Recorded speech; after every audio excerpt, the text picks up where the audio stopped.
নফল নামাজে সুন্নত নামাজে তিনবার সুবহানা রাব্বিয়াল আ'লা তাসবিহ পড়ার পরে তিনি পড়তেন সুবহুন কুদ্দুসুন রাব্বুল মালাইকাতি ওয়ার রূহ। সুবহ কুদ্দুস রাব্বুল মালাইকাতি ওয়ার রূহ।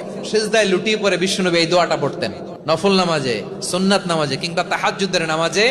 সুবহানা রাব্বিয়াল আ'লার পরে কি পড়তেন? সুবহুন, আওয়াজ করে বলেন সুবহুন কুদ্দুসুন রব্বুল মালাইকাতি ওয়ার রূহ। মানে আল্লাহ আপনি প্রশংসিত, আল্লাহ আপনি অতি পবিত্র, আপনি সব ফেরেশতা কুলের রব, ফেরেশতাদের সরদার জিব্রাইলের রব। সুবহানাল্লাহ। আজকে থেকে পড়বেন সিজদায়? হ্যাঁ, বারোখালীবাসী পড়বেন নাকি হুজুর নামাজে তো পড়ি না? হ্যাঁ, এরকম নফল নামাজে, তাহাজ্জুদের নামাজে, সুন্নত নামাজে